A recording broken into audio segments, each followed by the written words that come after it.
God. Hi, everybody. Welcome to another. Welcome to. I don't even know if that was caught on stream. Welcome to another. The yelling.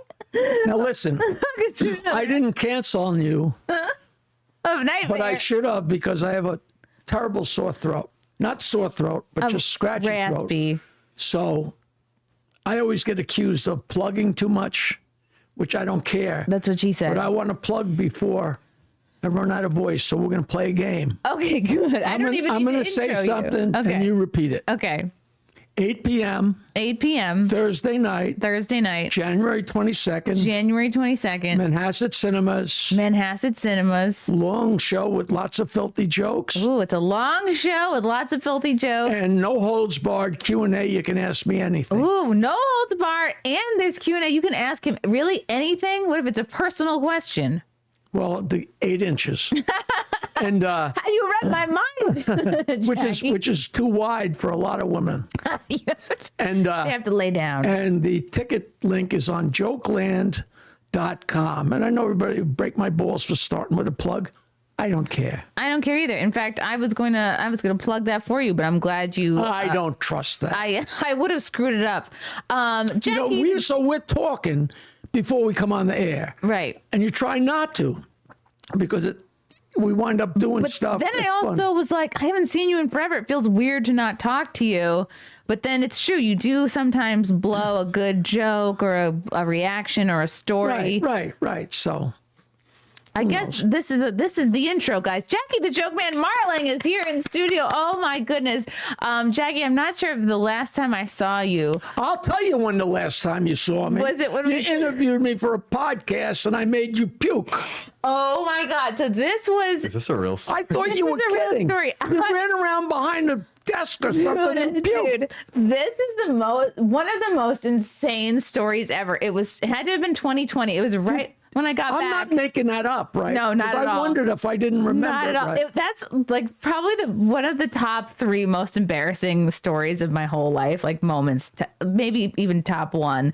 And I had just gone to Cancun with my then boyfriend, now husband, and we were seamless. Like we did this all-inclusive resort in Mexico, and we didn't eat or drink anything weird. And then we get to the Cancun airport. My boyfriend has ramen from airport ramen in Mexico, and I had a couple bites, but he ate a lot of it. So by the time we like flew back, like we were sick as dogs, and I was like, I didn't want to cancel on you, and I thought I was fine. Like and then we recorded. This was at my old day job. I thought it was like a contest. I thought maybe I should go in the corner and take a leak or something. This is at my old day job. So this is like a corporate office building in the middle of Manhattan. A huge corporate office building. We were like in this foyer area. It's beautiful. They have like art shows there sometimes. It's just like a gorgeous, like there were other people definitely within earshot of I will tell you that was one of a kind. That's something that has never happened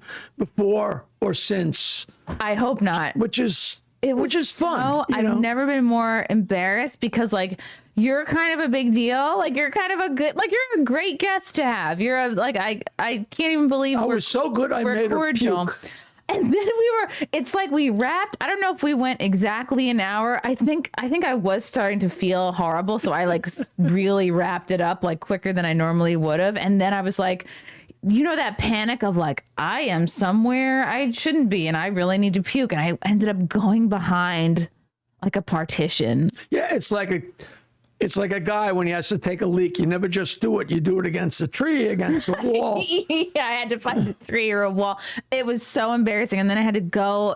I'm like, excuse me. I was so embarrassed because that gave me a hard on. I was like, down boy, Jesus. Why am I erect? I have been told I am a very sexy puker. That is true. Actually, I puked on, I think maybe my second date ever with Frank. I was puking. Like I wouldn't kiss him at the end of the night. And then I was like, okay, bye. And I tried to rush him off. And then I was like, bleh! I was like, good thing he's not seeing this. And then all of a sudden I feel a petting on my head. And I was like, he came back. This really isn't the greatest opening topic. No, we're not rolling yet, right? Yeah, we're just going to edit this part out. No, we're not. The point is you that better not. Jackie's the best. And then I had to go find a security security guard and tell them what I did. And then I was like, let's get out of here. And I'm just glad you didn't make me clean it up. oh my gosh, it's just, you hate to puke as an adult. And then you're. I don't want to say this out loud, but I can't remember the last time I threw up. And it used to be, if you're a drinker and a whatever else, I just don't do that. And watch, I'll throw up on the way out of here. It's nice to see you. It's nice to see you. Thanks for having me here. I'm so glad you're here. And I'm And so your glad. setup is so perfect. Wow. It's just beautiful. Thank you so much. And we can change these lights to whatever color you want. Well, except for like black, I guess. But that's That's not sconces. my thing. I feel like I'm on the Kosciuszko Bridge, for Christ's sake.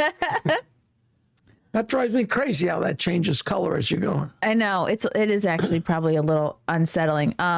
You know why that bridge was named after a Polish general? No. It was supposed to be a tunnel. You can't do Polish jokes anymore, but fuck them. You can. And I was showing Jackie my new sunglasses before the show started, and I was like, "These are great, right? Or not?" They're wonderful, but that's making fun of Asians. Am I making fun of them, or am I trying to say how great they are? Poor Mickey Rooney's greatest role was playing a Chinese guy or whatever he's supposed to be, or a Japanese guy. That's so fun. Who cares? We had mentioned a little bit Anthony Cumia before you came on. I wonder if that's how I first met you, or maybe it was through Frank. Maybe it was through my husband had booked you on some comedy shows. The first time I met you, you and Pat Dixon either opened for me or were on the show with me, not in Albany, but whatever's right next to Albany. Binghamton or like Latimer, Rochester? It's a town starts with L. Latin? I don't know. I don't Like know, but Utica? who the hell would have Oh, booked wow. that? So that had to have been, Long time ago. could have been 2010, 11, 12, 13. Wow. Oh my gosh. So that really goes back. But I met you there, and then years later, you opened for me at I forget the guy's name. He was so odd. And he was supposed to open a comedy club, but it wasn't ready yet. Mm-hmm. So we did the show in his brother's Italian restaurant.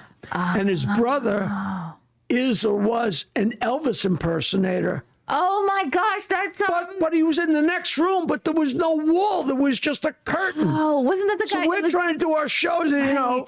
It was the Ha Comedy Club fiasco. Like, Yeah, Ha in Ridge Hill, Yonkers. I liked that club guy. had He a was lot a of nice problems. guy, but then you had to hold him down and pump his arms to get your money out of him, Oy. Yeah, nobody So liked he that. wound up being very weird.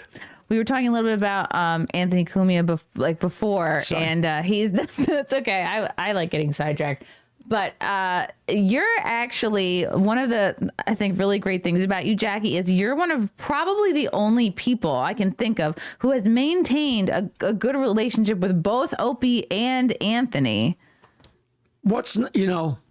Of course, though, I'm a nice enough guy, and I don't go crazy political or crazy anything. And, the way I work, if somebody's nice to me, I'm nice to them.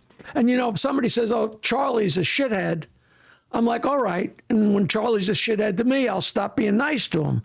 But if you weren't friends with anybody, it's a big web out there. It's an octopus.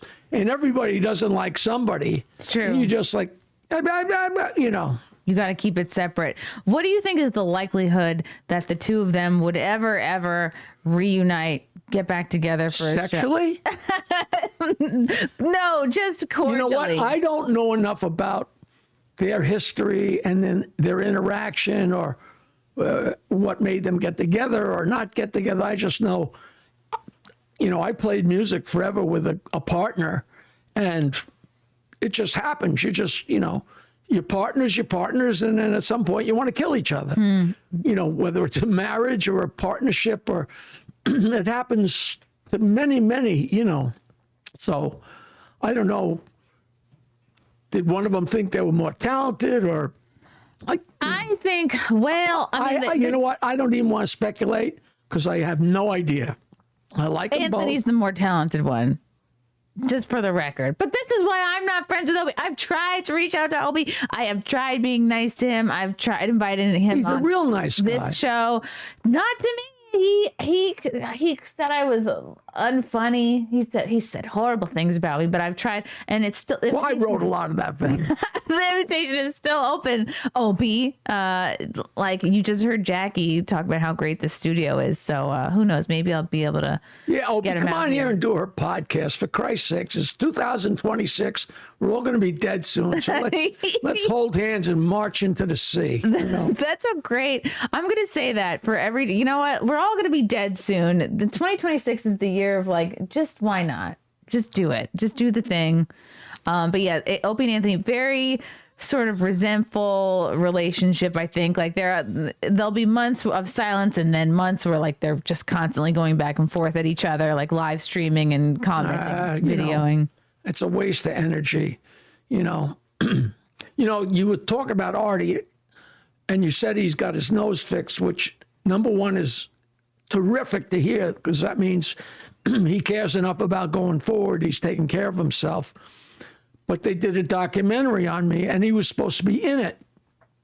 And Ian Carr, the producer, my old radio partner, didn't get to Artie in time. And then Artie had the whole thing with getting his nose broke and going into the hospital and going to jail.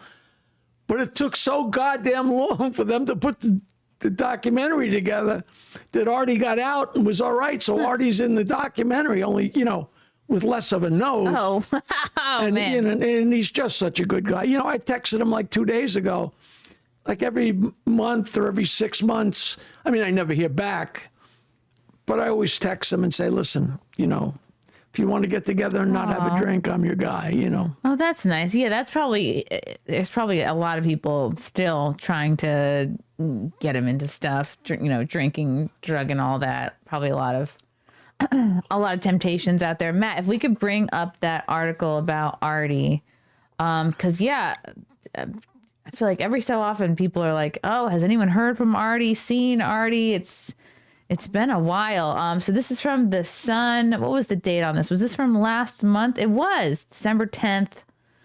Okay, so this is a few weeks old now. Artie's back. Howard Stern's ex-co-host Artie Lang spotted for the first time in 5 years with new nose after disappearing from the spotted spotlight. Meaning doing a set or walking along where TMZ pops out and takes a picture of him. That's true. I hope he was at least doing a sec. Scroll up a little bit. Howard Stern former co-host Artie Lang has been spotted for the first time in the stunning recent sighting. The they were calling him reclusive comedian and recovering addict 58 looked better than he has in years as he posed alongside several other famous faces. You can't trust anything. Somebody could have rebuilt his nose with, on the computer. AI. I hope it's true. I really hope. Scroll down a little bit, Matt. He's a good man. He's a good man. He's is. always really good to me. I've always thought ever since his nose collapsed because he snorted glass by accident. There's a million stories. I don't know. And I always thought what, just get your nose. You deserve it. But I think he kept He did the forward to my autobiography, but I knew he would never sit down and do it. So I went and did his podcast. I said, all right, you do the intro or the forward, and I'm just going to take whatever you say and scribe it out. So that's what we did. It was fun. Smart. He's fun. That's really smart. Howard's one-time sidekick smiled alongside fellow comedians Jeff Ross, Dave Jusko, Rachel Feinstein, and Amanda Gale, as well as Artie's sister, Stacey Lang. Oh, that's great. Oh, wow. Artie, who had admittedly struggled with drug abuse for years, shared that he was sober for an entire year in January of 2020. I mean, that's the year to do it. Everything's shut down. 1 year clean today, no deep thoughts to share, just gratitude, he proudly stated. Oh, I wonder, did he sort of, relapse since then? I mean, maybe. Though he once hosted a podcast, he stopped posting new episodes in January of 2022. I remember that. I was on that. I brought Trinity St. Clair, who was an adult. On what? Who was an adult film star, to Artie's podcast. It was The one on DirecTV? I think so. Yeah. Or It the was, one at his house? no, it wasn't at his house. It was a studio, like kind of in the middle of Manhattan. Like, Yeah, like, I never get was it called Artie Quitter? I don't know what it was called. Someone in the chat might know. Artie Lang's. If you hadn't asked, I could have told. But it was an incredible setup. Oh yeah, very, very professional. It was beautiful. He also stopped doing, he stopped appearing at public events. So it appears his time away from the spotlight, he fixed his broken, collapsed nose during an interview on the podcast, Not Safe for Work.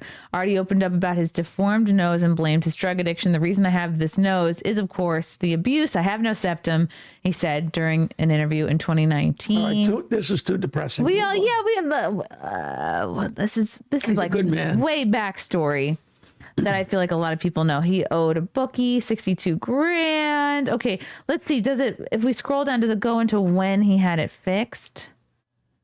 This is giving a lot of background. Oh no. Jeez.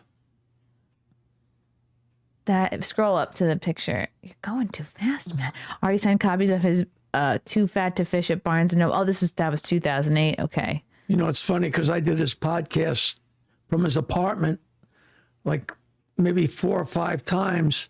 And I still have my city apartment. So I would go and take the ferry over and take it back. And I actually, in my wallet, still have a one-way ferry pass because one of the times I did a show, somebody I knew was in the area and they gave me a ride home from there. So I still got my one-way worn out. Like when you ever, so he was in Staten Island? Hoboken. Oh, Hoboken. So it's like, when are you ever going to use a one-way ferry pass? I don't know. It's like that with, Probably tripled in price by then, you know. yeah, you should frame it. Do you remember the first time you ever met Artie? I'm sure I met him when he came on the Stern Show with Norm, but I don't remember. You know, people were in and out like a revolving door, and I'm sure I was really psyched to meet Norm, who's a great guy because he loves jokes, you know, and I'm sure I met Artie, but that didn't jump out in my mind, you know. And the crazy thing about that is so many, to this day, people will say, oh, you and Artie are getting along again, or you, like, that's ridiculous because I left the show in March and he didn't join the show till after 9/11, like 6 or 8 months later. So there was never any crossover. So you left March of 2001. Oh, wow. Man, that must have been, did you kind of like wish you had been there for 9/11? Where were you on 9/11? It's so weird because I always said, I'll go to a psychiatrist the day that the world comes to an end. And then, you know, I had so much time on my hands because I had left the show, got kicked out of however you want to phrase it. And my wife and I were split up because we've been waiting to split up till we had time. And I quit drinking all at the same time. I moved into a house by myself, quit drinking. I was off the Stern Show, and me and Nancy were in the throes of a divorce. So I was kind of a mess.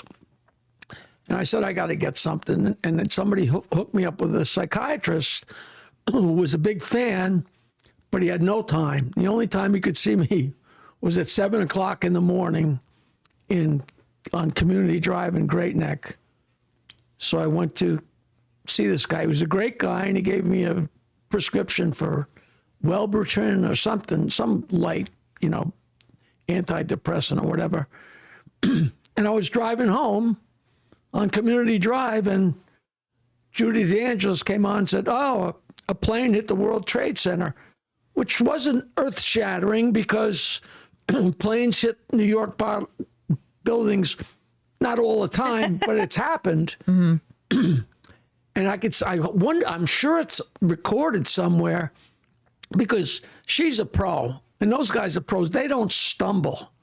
And she said, well, I have a report, another plane hit. Wow. You know, she stammered on another plane hitting the World Trade Center, and it was crazy. And by the time I got home, I went right to our old house, Nancy and my house, And I called up and said, "Have you got the news on?" She said, "No." It was like 9 o'clock in the morning. I said, turn on the news." and we watched in real time. The one fell, and then you're like, wow, the other one's going to fall. And I had to go get my prescription. And I said, Jesus, by the time I go to the end of the street and get my prescription and come back, who knows what's going to happen? And by the time I came back, they crashed into the Pentagon. And it was so scary because you didn't know if 20 buildings were going to go down or 50 or another 5, but let's not talk 9/11. It was horrible. Just horrible. Oh, all right. Oopsie. You weren't even born yet, Matt. Yeah, that's right. Isn't that amazing? There's people who are alive who like don't know. They said never forget, Matt. Probably your parents had nothing to do. Yeah. Everything was closed, so Wow. let's pop out a mat. Let's make a Matt. I don't think anyone was conceived on that day. Unless If we do the math, chat, do the math. When, for someone to have, right, what's their birthday if they were conceived on 9/11? I don't know if you get that precise. I think it might just be like, There was a New York blackout in June. I was in high school, 1965. There was a big New York blackout, and supposedly, the birth rate 9 months later went through the roof. And I used to break my buddy's balls who I played music with. That I said his father was, during the New York blackout, his father was stuck on an escalator for 8 hours. Which is just a great joke. What else are you going to do on a blackout? You just need a horrible incident. Just have sex. I remember we had a blackout. I didn't do anything fun like that. It was like I remember I was on Long Island. I was lifeguarding. It had to have been when I was like, I don't know, late teens, early 20s. I don't know. Remember what was it? The blackout of, I don't know. I just remember that there was a slimy, gross film that formed on top of the pool, and we had to like get everybody out. Not that exciting. When the blackout in 2002. Maybe that was it. That was the one. I had this great girlfriend, and I lived on the 41st floor of the Symphony House on 56th Street. And so many times the power goes off, it comes back on. Happens all the time on Long Island. So the power went out. Well, we went around the corner to Matt's Grill, which was our local hangout. And it was kind of cool because they put out candles. So we're like in a Shakespearean pub and waiting and waiting and waiting because you had to walk up 41 flights, and finally said, who knows what's going to happen?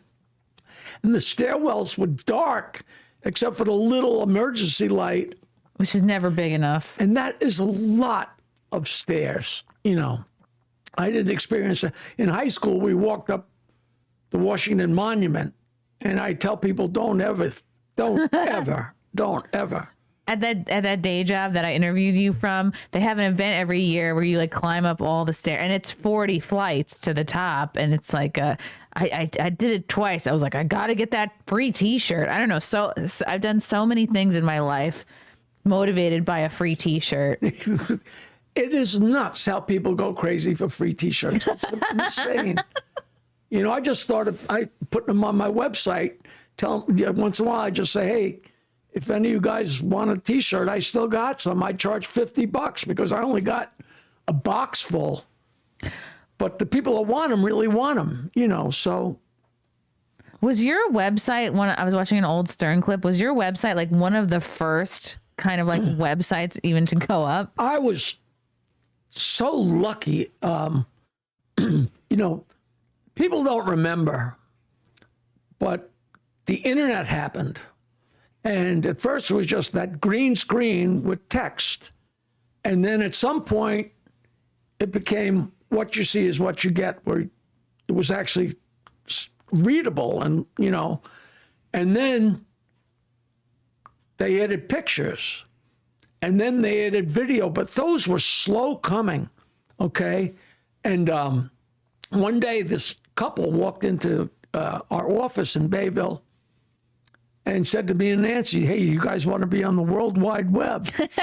And I said, sure, what's that? And the guy explained it. I said, what the hell? Because they were experimenting. And Howard Stern had to read all my promos.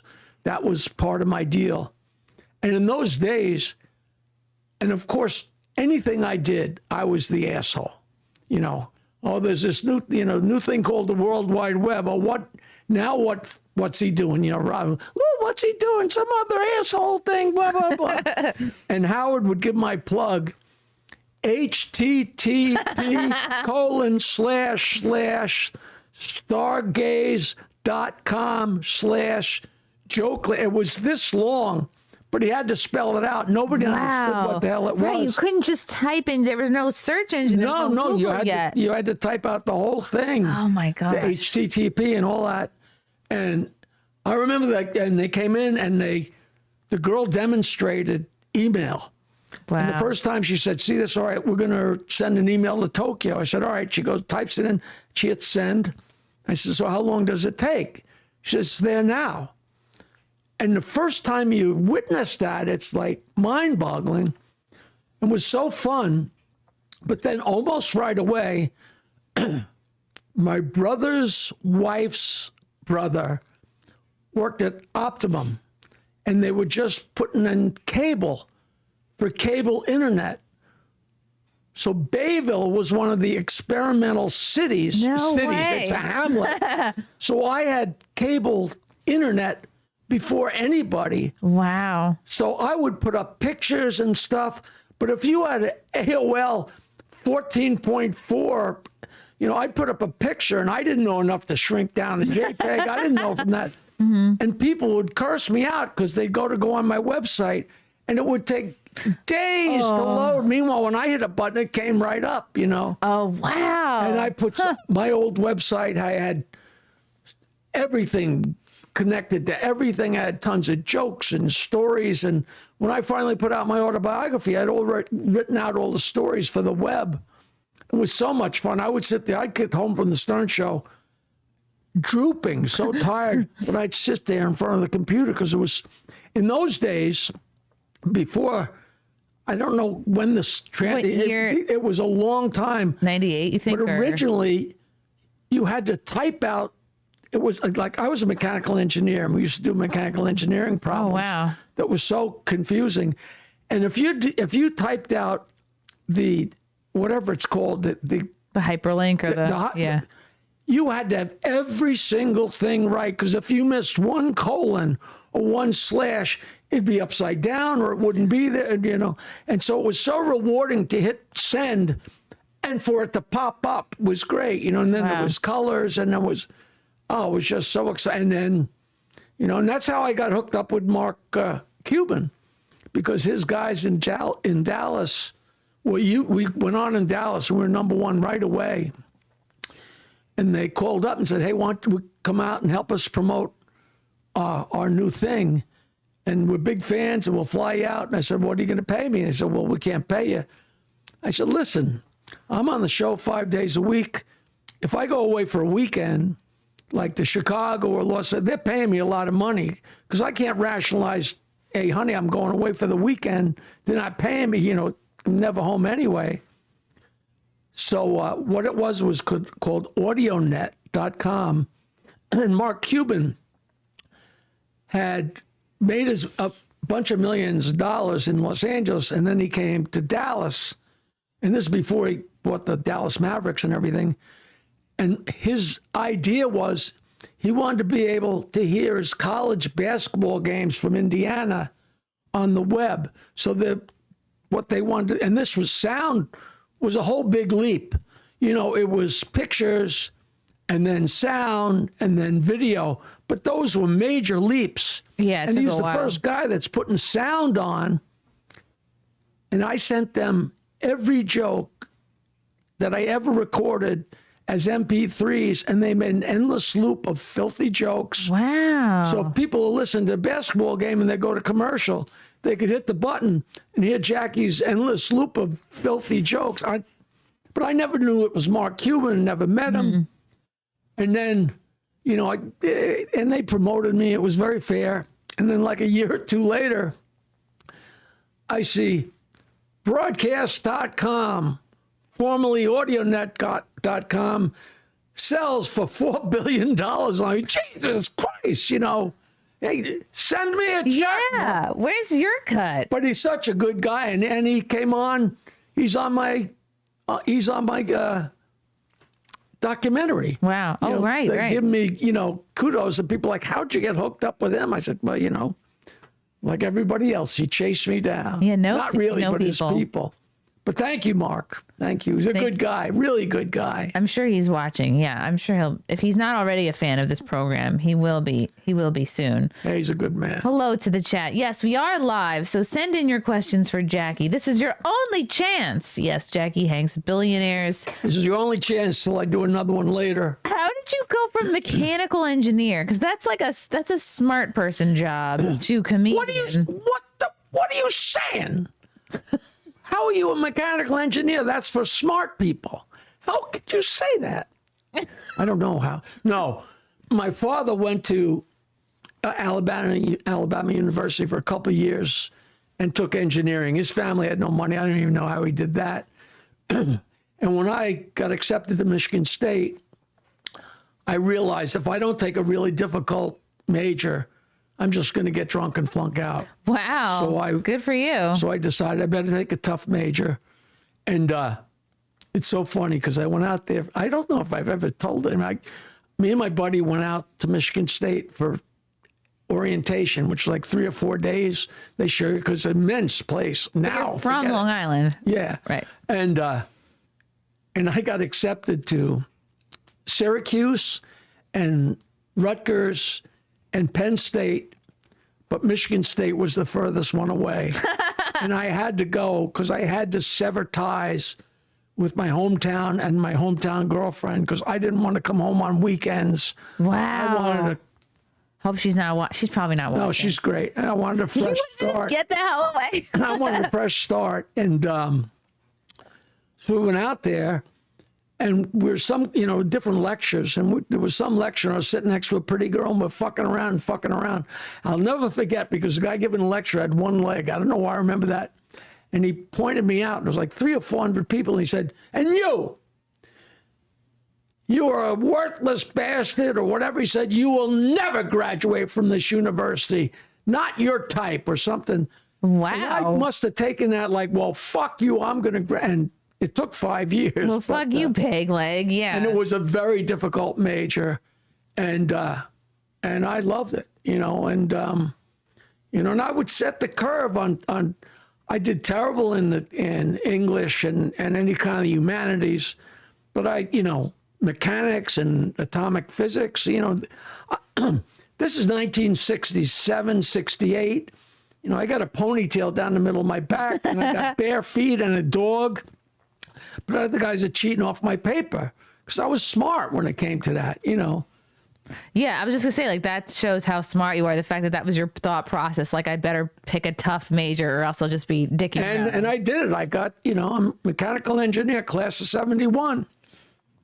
And like I tell people in my stand-up act, I say I graduated as a mechanical engineer from Michigan State University in 1971, but I used my diploma to roll pot, which Very is useful. Absolutely true. Were your parents upset when you eventually went into comedy? I don't think they even knew I went to college. My first album, my first comedy LP from 1979, I'm in the front row of my 8th grade class picture giving the finger. And people say, well, what did your parents say? I think, I don't think my parents even knew I put out an album.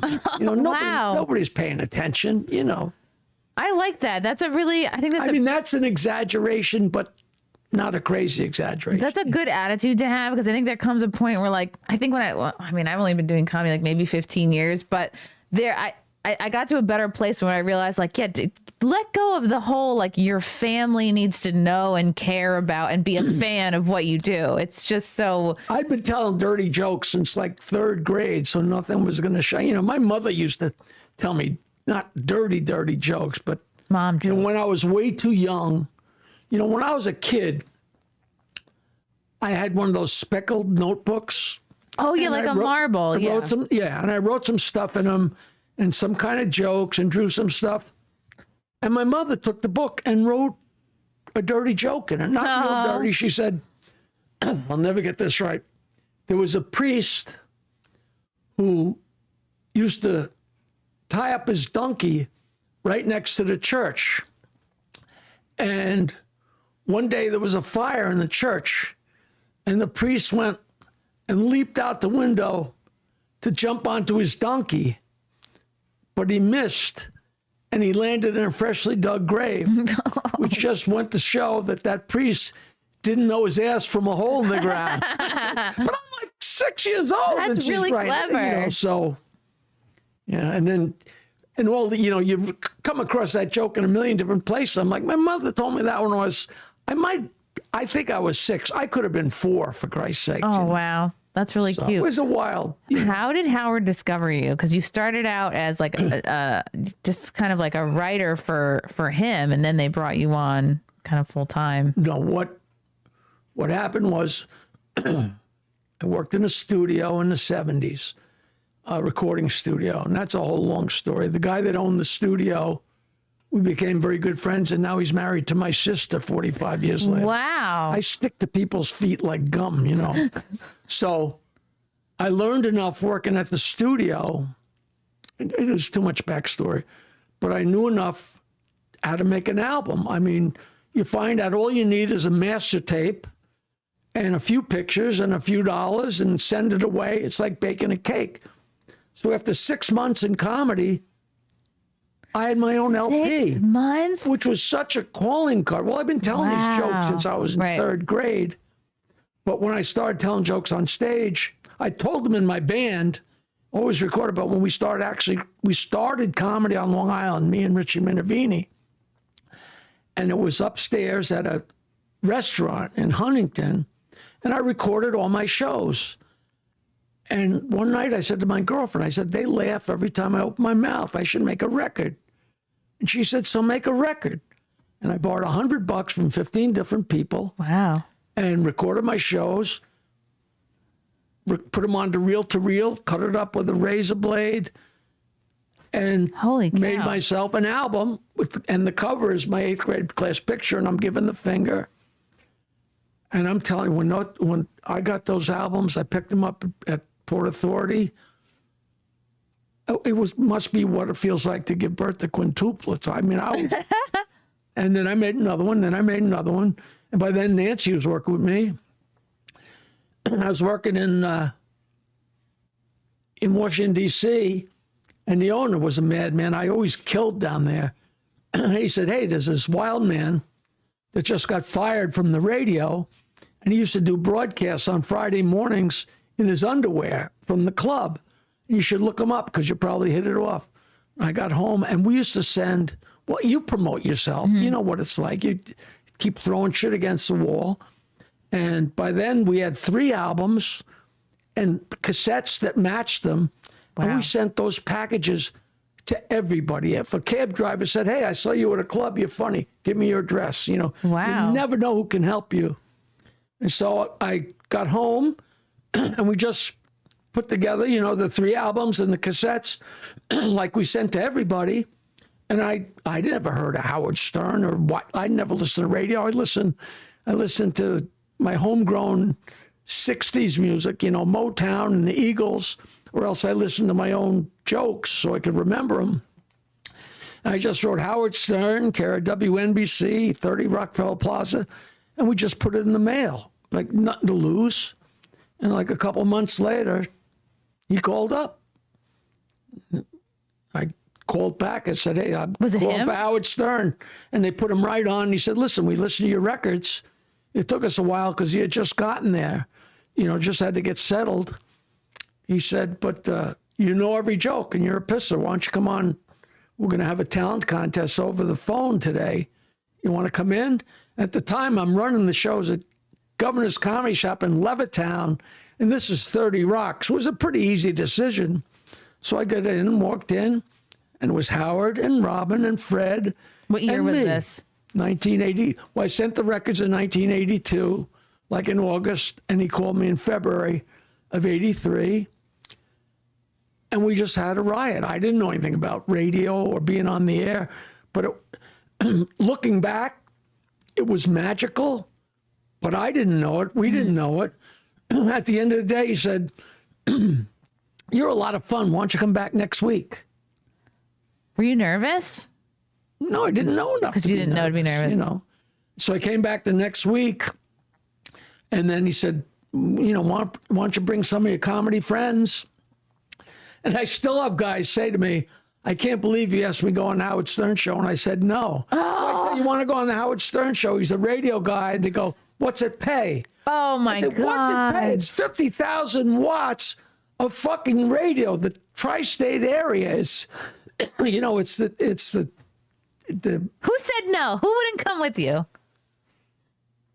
you know what? I wouldn't even disclose it. Oh, okay. But a lot of people came. That's shocking to me that someone would turn that down. But nobody knew who he was, and it wasn't weird that they turned it down.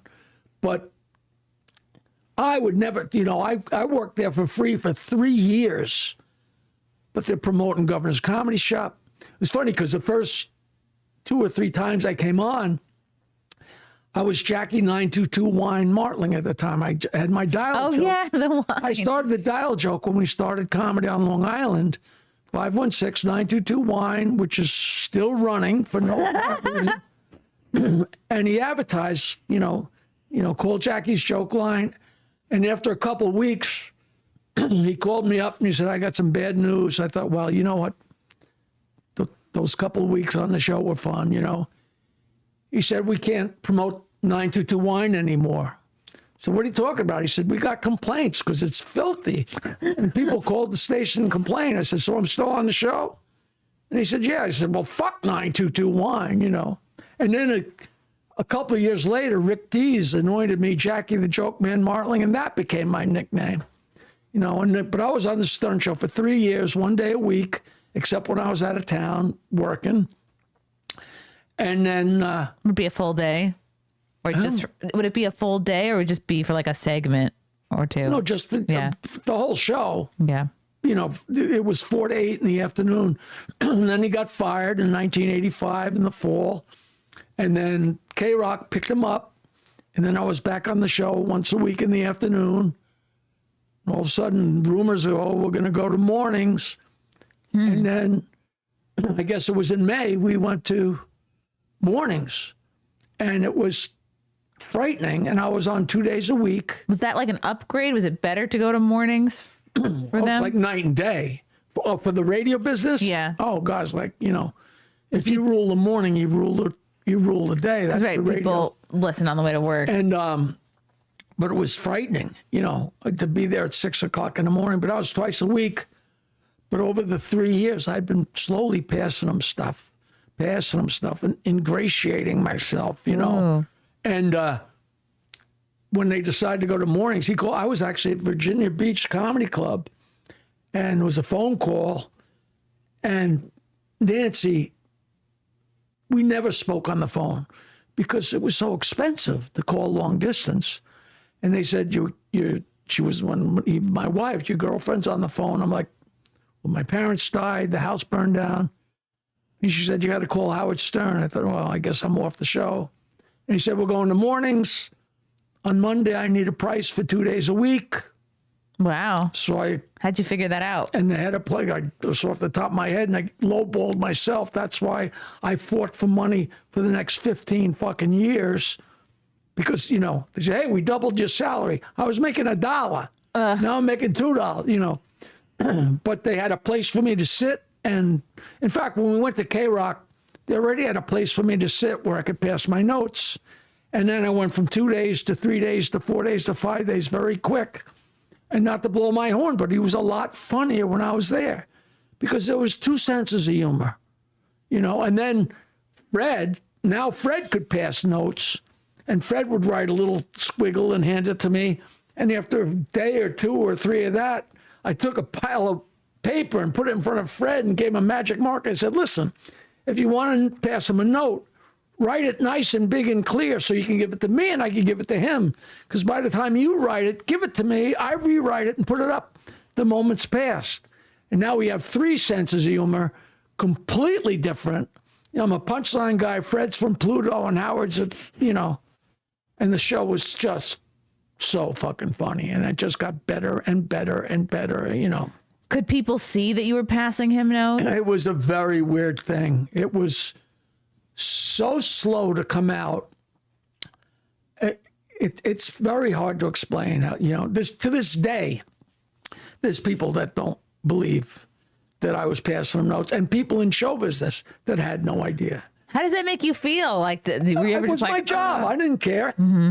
I didn't want my name up in lights, but I wanted to be paid fairly. When I didn't get my job back, that was the fourth time I had walked out. oh, So I wow. walked out because I'm like, it's not fair. What did you charge at the very beginning? Huh? What did you charge at the very beginning when they were like, give me a price for? $200 a day, which was absurd. And then it gradually went up and up and up, you know. But every time I made more, you know, he was making buckets. And, you know, but I wasn't screaming for, and one time the best move I ever made was when they said, this is it. We got no more money than this. I said, then you know what? I used to get a plug at the end of the show. Now, if you know morning radio, there's nobody listening at 6 o'clock. Everybody's listening at 8 o'clock, and nobody's listening at 10 o'clock. So I said, I want an extra plug in the body of the show. Smart. So not only did I get a plug at the end, I got a plug in the middle. So I'd either put up my plug at 7:30 or 8 o'clock or 8:30, and I'd vary it. And I could sell out Rascals Comedy Club on a dark Thursday, and he'd give me the door, you know. On that one plug. Well, The whole week. Yeah. you know, 2 plugs a day, well, you know. Wow. And it was worth it to the clubs to pay me a lot of money, even if I didn't show up, because it was such great promotion. So that was the best, smartest business move I ever made, you know. And it was great fun. It really was great fun. My plugs got longer and longer, and he'd grit his teeth, and, you know. Did anyone help you starting out, like figuring out like how much to charge, or, you know, you had this good business sense, it seems like, right out the gate, and you had such grit with even No, sending I out never. all your... After we went to mornings, one day Howard said, hey, I got good news for you. His agent, Don Buchwald, you know, ran the whole roost. He said, I got good news for you. Don's going to represent you. I said, no, he's not. What are you, crazy?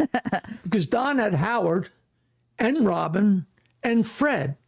So whatever Howard didn't get, some of it went to Robin. Whatever Robin didn't get, I was going to be the fourth bird wow. waiting for a worm. And I'm like, that's bullshit. So I never had an agent. And so me and Buchwald, he passed away, not to speak ill of the man, but he was, you know, we butted heads for 15 years, you know. Because he was pissed that he couldn't get you? He didn't know how important I was to the show.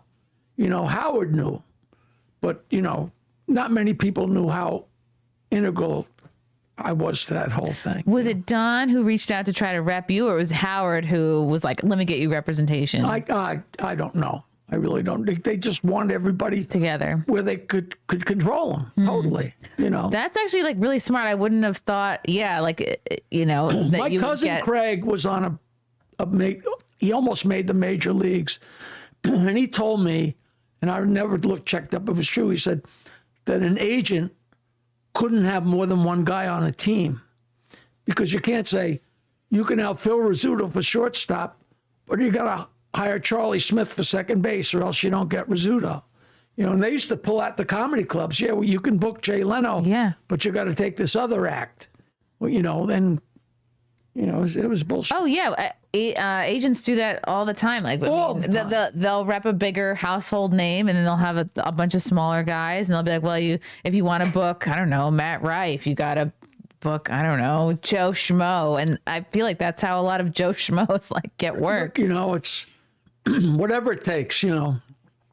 But I loved it. It was a great ride. It was great fun, great fun. So you said no to representation, like big representation. You never had an agent? Rory Rosegarten said, listen, Jackie, we're fellow friars, and I'd known him since 1979. He said, listen, I want to work with you. I don't want any of your stern money. I just want to help you. You know, you deserve it, you know. And he was a great guy. He's still one of my very, very good friends. But then after he had repped me for a while, Ray Romano caught on. And, show business is such a motherfucker, Like Ray, they created this show for Ray. Did you know him before that at all? I had crossed paths with him, but, but he won the K-Rock Comedy Ride. I used to host those things.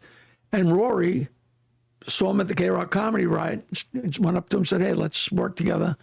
And they put together a show, and they aired it like, I don't know the exact days, but like on a Monday at 8 o'clock, and nobody watched. So then they tried switching it to maybe Monday at 9:30. I'm not sure exactly, but they moved it, and nobody watched. And he said to me, they're moving Ray's program again. If it doesn't work, he's back in the clubs. And wherever they moved it to, it caught on like wildfire. And next thing you know, old Jed's a millionaire. But this close, Wow. Rory's a millionaire and Ray's a billionaire, but, I was an agent that once said the business is a whore and she doesn't fuck for everybody, and that's just how it works. So Rory was so consumed with Ray. There were people that worked with him and they were handling me now. And I loved rapping with Rory and bullshit, and that was more important than anything. So after however long, I said, Wow, he didn't have let's enough stay time. friends, but I don't want to do this anymore, Then did you ever find other representation or no? No. At that point, you couldn't I'd handle rather it. fuck up my career by myself, Because, you get to a point where you have a relationship with every club owner and I was the only guy that went on the road. Gary wasn't going anywhere, or Robin Howard. So I was like the ambassador for the Stern Show. So I got to know the guy in Rochester and the guy in Washington, and you can't communicate to an agent how it works, I'd rather do it myself. I like to get on the phone and bullshit and, you just like, I like being in the guts of the whole In operation. the thick of it, yeah. I mean, I guess it would make sense if you were going to do commercials or try to get into film or something. No, I couldn't, we used to get off the air at 10:30, 11 o'clock, and I must have taken that subway ride 20 times, if not more, to Liz Lewis casting and go down and read for a commercial. I never got one. And everybody's like, keep going, because once you get one, you get a million of them. And I never got That one. was my experience too. And I remember I was like doing this read for like Valtrex, which is like a herpes medication. And I was like, I remember I left it, didn't get it. And I was like upset. I'm like, why didn't I'm like, wait, I'm upset I didn't get a herpes commercial. Like that wouldn't have been good ultimately. One time I took the thing all the way down and I had to go in, and I think I had to go, ha! And they said, thank you very much. And that's when I said, this is bullshit. It's exhausting. And I got all the way to the top for something. It was a Grey's Anatomy? No, the Product. the advertising agency. Oh, Grey, yeah. And I got and it was a major thing. It wasn't like, I want my MTV, but it was something on that kind of level. And they all love me, and then they love me, and they love me. And then they get to the main board meeting, and somebody says, oh, and for such and such, we got Jackie Martling from the Howard Stern Show, and the head of the agency said, no Howard Stern stuff. I was cut off right at got all the way to boom. According to the Bastard. How do you know if that's true? At any rate, the true part is I didn't get it. How'd you get into the Friars Club? I always wanted to, I had 516-9221. My Should we call it right now? Nah, don't. You can, but don't. Dial it after the show. And Henny Youngman had a grandson. It was his nephew, I think it was his grandson, who was fucking around with heroin, and he was a mess. And Henny did Dial Joke for New York City. And I also did Dial Joke Blue for New York City. And then Henny found out I had 922 So he took me to lunch. And I met him for lunch at the Friars Club. and, you know, immediately fell in love with the place. You know, we sat at the greatest table in the back, and he just was Henny, you know, and I made him laugh. How old were you at this time? When 32, maybe. I started comedy when I was 31. I was already old news. But I made Henny laugh, was sitting there for a little while, and he goes, "What happened to the waiter?" And I said, "It's been downhill since high school." And Henny laughed out loud and he said, "Nobody makes me laugh." And I said, "Maybe I'm cut out for this." Ooh. But he couldn't put it together for his nephew wound up dying. Henny used to have a thing that he advertised, I think in Backstage or Variety. Send $1 and Henny will send you jokes. And a little tiny booklet that just fit into an envelope and just took one postage stamp. And people send him $1 and he sent jokes. And his nephew or his grandson and his friends would take all the envelopes, open them up, take the dollars and buy heroin. Oh, man. So sick. Because I knew the guy so long ago. I used to, the bitter end in Manhattan for 2 years was called the other end. It had a different owner. And I hosted comedy shows there for, I think, a whole summer. And Mark Simone used to come, and Henny's grandson, and then David Heenan, who was David Copperfield until another guy got more famous with that name. And Bob, what's his face, who was the manager, and I'd host the shows, and then we'd get drunk and go have Italian food.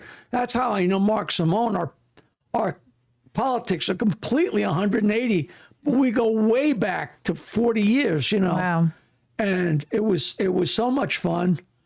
I have no idea what we're talking about. How you got into the Friars Club? Oh, so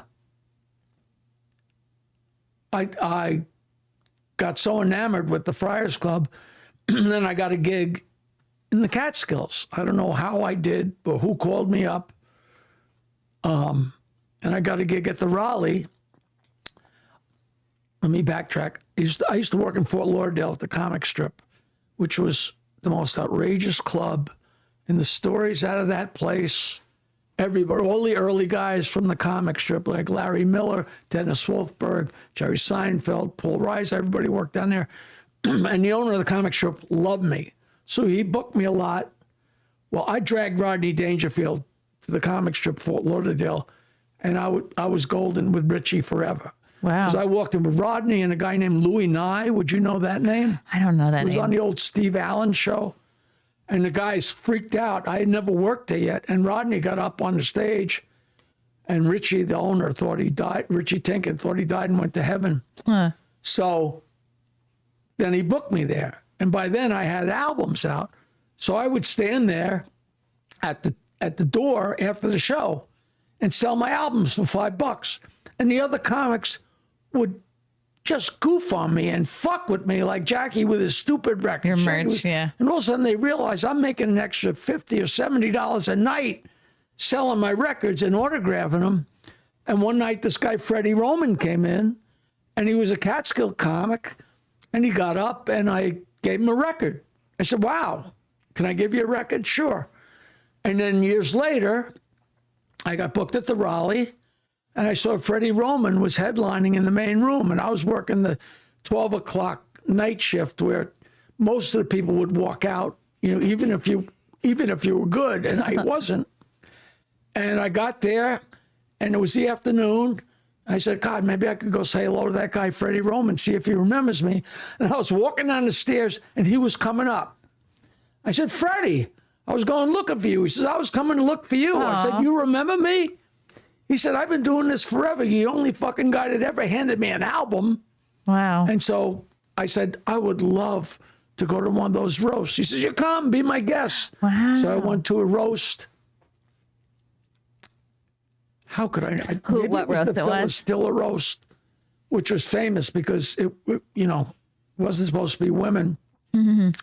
But whatever roast it was, I loved it. I said, "Oh, I'd love to join the club." He says, "Well, I'll sponsor you." So he sponsored me, and you go in for an interview, which is ridiculous. What's the What's your interview name? like? Jackie. All right, you pass. So Freddie Roman was the dean of the Friars, and he was my sponsor. Whoa. So I got in, and that was like 1985. And the Stern Show constantly made fun of me for being in the Friars. Really? And constantly made fun of me for being a pothead. But that endeared me to all the Friars because they got more airplay. You know, the Friars was a dying ember, you know, by the mid 80s or late 80s. Really? They, you know, and it sounds absurd, but I thought it was because I don't know. I feel like it was so popular even in like the 2000s. Like, did it have a resurgence? it was popular in circles. You know, there's a guy that I work with a lot who was a friend, and he was a comic from Philadelphia. And he mentioned the Friars Club, and he said, "What's that?" I said, "What do you mean, what's that?" He had never heard of it, and he's a comic, so it lost its luster, you know. But I loved it, and I loved being part of it. And, you know, so being a pothead, that endeared me to a whole shitload of people, and being a friar endeared me, you know, because I was well-rounded, so to speak. Yeah, because I feel like I would think that the Friars would not like that you were a pothead. They would want, like, you know, upstanding No, citizens. Are you? I don't have to tell you what low-life show business people are. It's always great fun. That's awesome. Did you? I just feel like you had so much like kind of street smarts out the gate and business smarts. Did your parents? Like, it sounds like they didn't really care very much, but like, did anybody mentor you or guide you or give you a sense of like, hey, yeah, hand your albums out, or you just knew like, let me just do everything I can? When I was a little kid, like everybody else, I had a Jerry Mahoney doll and some hand puppets and some string puppets. I had a puppet stage when I was a little kid, like 4th grade, 5th grade, 6th grade. And it's so weird. I don't know if this is interesting to anybody, but the kid across the street was probably 5 years older than me, or 6 years older than me, and he had a really bad hair lip, a cleft palate. But he was so old that in the mid-40s, they operated on that like with a hatchet. So he had a really bad, so he really couldn't talk very well. Oh, So, no. and he lived across the street, so me and him were great friends. And he knew everything about electricity. And so I had working electricity and a working curtain in my cellar. And then I was just always a hustler. And you're probably too young, but in the back of comic books, they used to have, like I had Superman and Betty and Veronica, and they say in the back be a page, sell cards, you know, greeting cards, and you get a prize. And I saw this little tiny projector, so I sold the greeting cards, and then I sold 40 boxes of greeting cards and got this little stupid projector. And what's so fun is now with the internet, everything is on the internet. So if you look up a Thunderbird movie projector, it's there. Wow. My goddamn. And then, of course, I started asking my parents. Matt, look that up. Thunderbird movie projector. I want to see what this looks like. And then I'd ask for my parents for movies, like little color cartoons or 200-foot movies. So I had movie shows. Wow. And then I asked for a Sneaky Pete magic set for Christmas. Is that it? Is this? There it is. one? There it is. Third from the left there it is. Okay, like the beige, the white one. Wow. It was so exciting. You made 40 greeting cards? Or no, boxes. 2 boxes of 20. I'm sure I sold half of them to my relatives. That's amazing. So I had movies and magic and puppet show. And I don't know how quickly these birthdays and Christmases came about, but I asked for a printing set. And I got this tiny, what was it called? I still have my first flyer, like a little tiny Wow. flyer. Come to a magic show, movie show. And what's the greatest is the date is on there, and it says January, and it's blank, comma, 1959. So I could fill in the date with his other shows, which is just Wow. ridiculous optimism. I don't know if I ever had a real show, but it's the cute. most classic little, my first flyer. And I just, you know, I don't know what the motivation was. No intention of ever being a comic. You know, like in in eighth grade, I said to my buddy, "You play the guitar?" I said, "Teach me the guitar." He said, "Yeah, I'll teach you some chords. We can have a band and get girls." And like everybody else that ever played the guitar, it was, and then started telling jokes in between songs because I was a ham, which pissed off everybody, including the guys in the band. Because you got all the And attention. then in college in a band, in between songs, I told jokes would piss them off. Why? Because you would get more girls or more attention? No, You're just funnier than the them? dirty jokes probably chase more girls than, Okay. And then I finally escaped from the college town after 7 years and went out to Denver, and I worked construction for like 5 or 6 months. I'm like, this is bullshit. My old partner came through. He said, let's go back to New York and start up the band. I'm all right. But we got to play our original songs. I've been writing songs. Came back to New York, and we had a band for 5 or 6 years. Our band car was a 1955 Cadillac hearse, bright yellow. Wow. We always had girls, and we always had pot, we always had booze, and we never got stopped. Wow. And it was insane. But by the end of the 70s, we were making no money. We were horrible, but we were great. People loved us. And by then I was working in the studio, and I was playing by myself a couple nights a week, just me, my guitar, and telling jokes and playing songs. And then I ran into some other comics. I said, come on, I got a show. It's just me. Eddie Murphy came, Dave Hawthorne, Richie Minervini, Rob Bartlett, Bob Nelson, different guys on different nights. Because there was no place to go on stage. And I had stage time, And then one day I said, I'll give this a try. And I figured so January of 79 is when I changed from singing songs and telling jokes to telling jokes and singing songs. The whole first year I was in comedy, I was never on stage without my guitar, Wow. And So when did you lose the guitar on stage? it was one of those light bulb moments when we had a show at this place called Cinnamon in Huntington, and the show ran for 15 years. And that's where I recorded my first album, et cetera, et cetera. And then Richie started the East Side Comedy Club based on the popularity of our show. He got some money together, and he had befriended Jackie Mason when he was in Florida, when Jackie Mason was really on the skids after the Ed Sullivan, blah, blah, blah. And he said to Jackie Mason, I'm opening up a comedy club. Will you come up and do the opening week?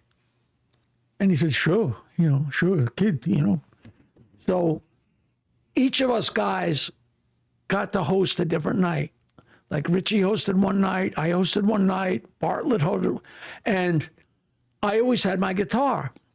So I went up with my guitar and played my song, told a few jokes, and then put the guitar in the stand and came down and introduced the next comic. And it made no sense to go up on stage and put on the guitar to say, here's Bob Nelson. Huh. So I didn't put on the guitar. And all of a sudden I was up there and I was unencumbered. I was like, Oh, yeah. wow. It was like the light bulb went. As stupid as that sounds, I swear to God. Well, it's like you just were used to it. It was like your it. binky. It was, yeah. Yeah, no, exactly. It was Linus's blanket, Yeah. and then the guitar. But I still brought the guitar with me on the road for years. I used to do my whole set. At the end of my set, I used to sing a love song. And after 45 minutes of disgusting jokes, I sing this beautiful love song, and people like scratching their heads, waiting for me to say, oh, and then her pussy fell down, You know, I always got a kick out of that. It's The great wholesome fun. love song to make up for the dirty jokes. So I'm sorry. No, No, I love it. These are great stories. When you were talking about Fort Lauderdale before, was there a comic strip in Fort Lauderdale and Upper East Side? Yeah, the comic strip in Fort Lauderdale was a direct outgrowth. Oh, It was Richie Tinkin, Right. and Bob Wax Mm-hmm. and John, what's his name, an Irish guy. Oh, When yeah. Richie and Bob Wax decided they were going to put some money behind Eddie Murphy after he, did a few nights at the comic strip. Was it John McGowan? They said, "Come on, we're going to put some money into it." And I won't, I ain't putting $5,000 into any. N-word. Yeah, and that, We'll edit and that out. soon the guys were gazillionaires, and he's picking his nose, Wow. And it couldn't have happened to a worse guy. So Richie Tinkin's gone, but he was great. He said, "Listen, I know all the club owners are assholes and scumbags. I am too, but I'm the best out of all of them." And he was. He was a club owner, but on that scale, he was Wow. a terrific guy. I think I was kind of just starting out. I don't remember what year he died, but like I definitely met him a few times. I think maybe I did audition there once for him. But yeah, He was good. He was good. Really good. he was an interesting guy. Let's see. I know there's been comments in the chat. Let me make sure we're not missing any questions for Jackie here. Oh, okay. Let's see if this is a dumb question or not. From Michael Gavin Ali for Jackie, what are your thoughts on Stuttering John versus Shuley? Are you following the lawsuit? What is your favorite segment with Stuttering John? I don't think I heard what you said. That means next question. Oh, okay. Screw off, Michael. Rhinoceros for $4.99. Does Jackie have natural reverb, or is that the COVID talking? He's a scratchy. I have a very bad throat, and I didn't want to cancel on Chrissie because I promised I would do this. Oh my God. So I apologize for my throat. No, it's amazing Not that natural you're here. reverb. Do you know what reverb? Reverb is echo, He's a music guy, Rhinoceros. and I don't have COVID. Yeah. At least not that I know of. COVID doesn't exist anymore. I do have crabs. But those are curable. Ross Dog's Broken Spirit for $5. Give Rodney another chance. Give Rodney another chance. Is that from something? That's a fantastic joke that I don't tell anymore because it's well, number one, it's not horrible racist, but it is a black joke. But I need my throat for it, and I am not doing it with this throat. But if you email me, I will send you that joke. Jokeland@AOL.com. I answer all my own email. I always have JOKELAND@AOL.com. If you want to bitch, complain, cry, compliment me, send me money, jokeland@AOL.com.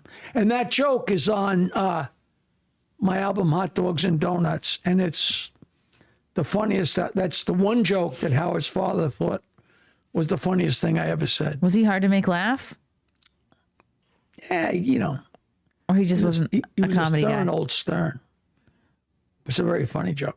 So you met Howard Stern's dad?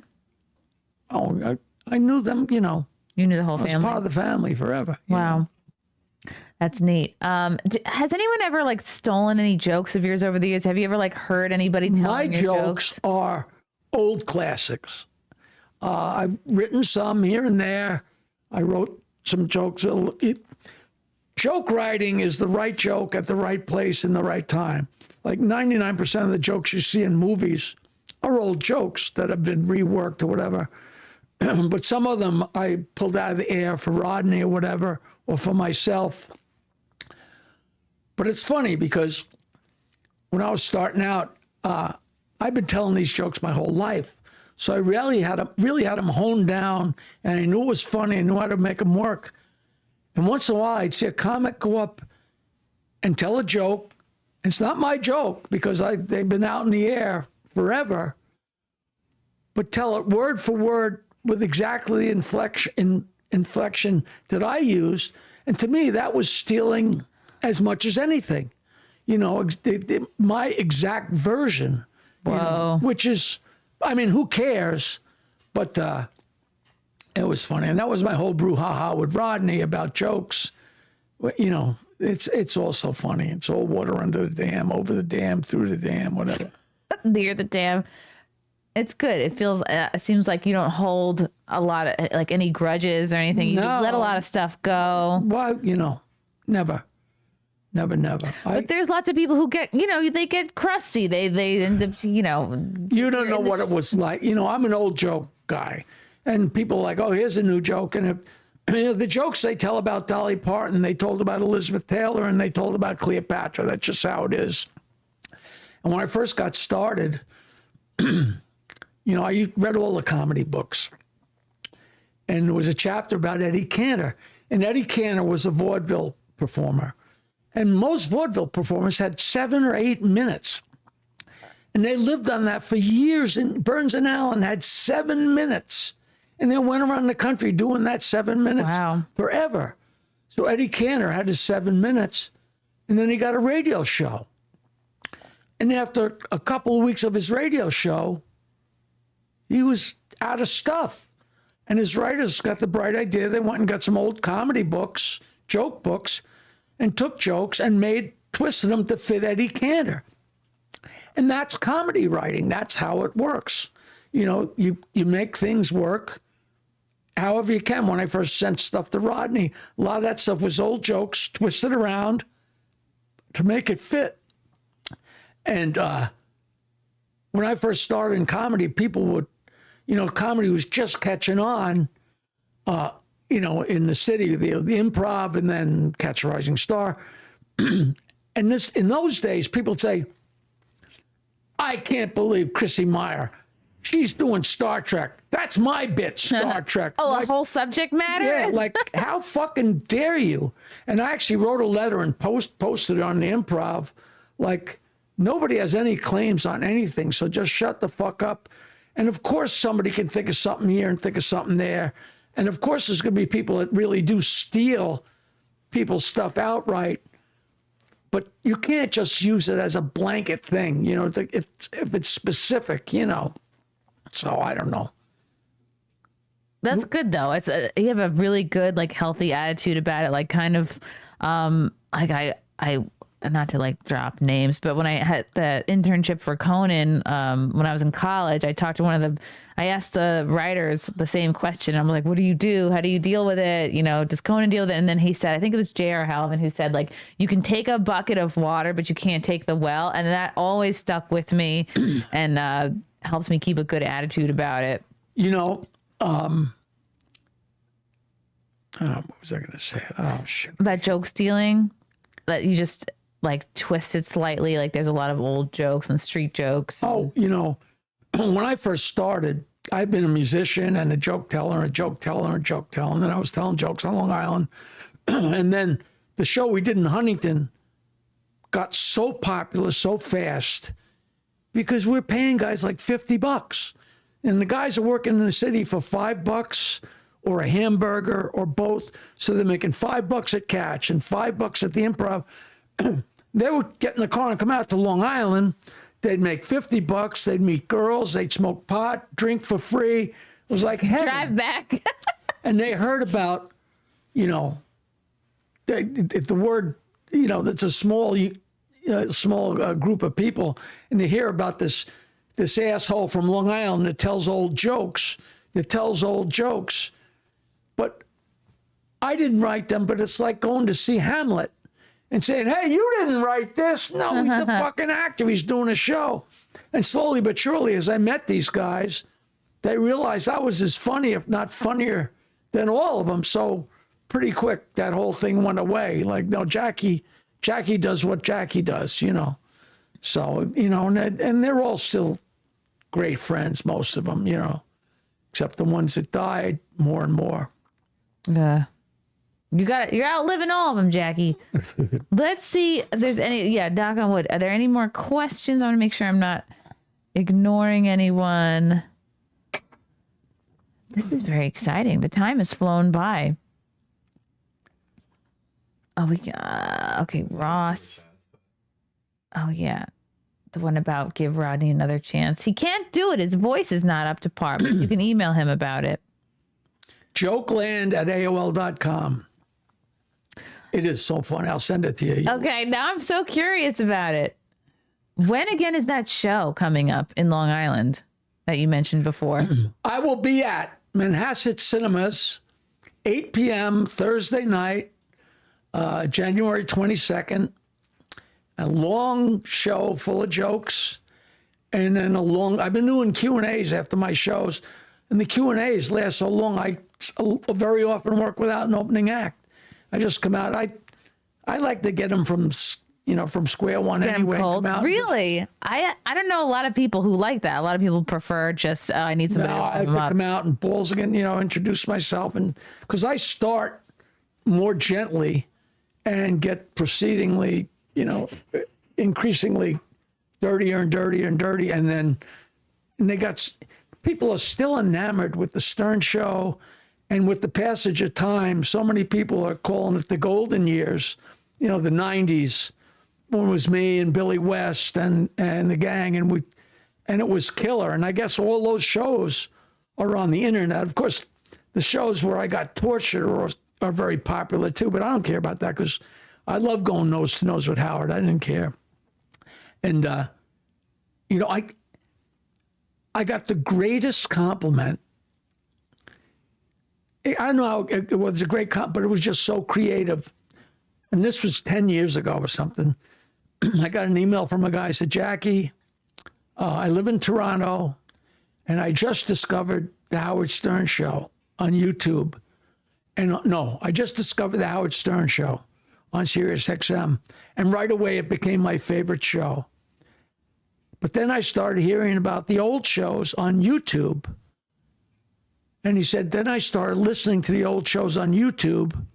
And he said it was like having a brand new favorite band and then finding out that their older albums were much better. Ah, How great a compliment is that? Wow. That's, that was so nice. So I sent my sister to that guy. a lot of people think Howard's sold out. Like, do you have an opinion on that? Do you feel I like don't pay attention. People say to me, people write to me, I guess, thinking I'm right wing, and Howard's an asshole liberal. Howard has always been liberal, and me and him have always seen eye to eye politically, but that was never part of the show. That had nothing to do with anything. It was like me and Mark Simone. I mean, politics never, it was booze and girls and smoking important pot. stuff. Nobody gave a fuck about that, ever. no, Ever. it was not something that was so important that your friends had to all agree on. And I don't know, as far as, he cleaned up his act and became, who's going to fault the guy? He's worth $1 billion. He must know what he's doing. And, it's the same thing as when people hated it because it was filthy. If you don't like it, don't listen. If he's changed and you don't like how he is now, don't listen. God, there's enough fucking choices out there, It's true. Listen to Stand Up Memories. Was I he? should promote, me and Peter Bales do Stand Up Memories once a week or once every 2 weeks, and we interview old comedians and people we've been. You know who we interviewed? And I never get her name right. 99 from Get Smart. What's her name? Someone in the chat might. Barbara Feldon. She's 90 years old. Wow. And she's sharp as a tack and just so delightful. Peter Bales, he would host at the comic strip all the time, right? Does he still? That when I was playing the band in the 70s, there was a local rock and roll club called Rum Runner. And me and my partner used to play there. It was a rock and roll club with big rock and roll bands, but we played there on Tuesday nights. Two guys with acoustic guitars. And everybody showed up. It was only $1 to get in, and people would get so drunk. And 400 people from Oyster Bay, all the chicks, all the guys. My future ex-wife was the head waitress, And she hated that night because everybody from Oyster Bay spent every penny on booze and never tipped the waitresses. And Peter Bales heard about this club in Oyster Bay. He didn't care about my band. He came over because there was so much pussy there. And then years later, he found out I was trying to be a comic. And he came out to do the show at Cinnamon. He said, you really should come into the city. I know Richie would love you. And thanks to Peter, I went in and auditioned at the comic strip and passed. But then I never went in to do this. I'm not going to go to the city and make $5 when I'm making, Right. I'm throwing shows on Long Island and making $150. And, you know, I was hustling, you know, Yeah. and I knew dirty jokes weren't, I had no path to Carson. So I wasn't fooling myself. So me and Peter we worked at the comic strips in Fort Lauderdale so many times. And he's my opening act very often when I have an opening act. And he's just delightful. He's a great guy. And we do stand-up memories. And we've had everybody on there. We had Robert Klein, you know, and John DeBellis and all these great old guys. And Oh, wow. That's great. You guys should check that out. Another super chat from Ross Dog. Thank you for the $5. What is Jackie's worst story? Wait, what is Jackie's worst story? Driving Stuttering John to work. Also, you want beef and broccoli now? Is that an inside joke? no, beef and broccoli is a great joke. A Chinese couple's in bed, and the husband says to the wife, I want a 69. And she says, why you want beef and broccoli now? I still tell that joke every night. See, we can make fun of Chinese people. No, you're not supposed to. I used to go off on everybody, but now I have there's a section in my act where I do, you know, a few Jewish jokes, a few Chinese, but a little bit of each. And, you know, and now it's getting so crazy with the anti-Semites that I almost should hesitate to do that. You really I will never understand any of that shit, you know. I'm a free-thinking, nice, the only religion, to me, the only religion you need is do unto others as you'd have them do unto you. And that covers everything right there. You don't need any more than that. You know, every time I go into like Christmas, you know, this incredible cathedral in Garden City, and it's so beautiful. And I'm like, I love this, but it's built on such a horseshit story. You know what? If it makes people feel good, it's worth its weight in gold. You know, the story of Jesus is not that much far-fetched than Santa Claus. But if it works, it works, and God bless him. Santa Claus is based on a real person, though. Yeah, and I believe that. And I believe he's a wonderful guy. I absolutely believe that. I believe there were lots of wonderful guys, you know. He probably hated his mother-in-law, you know.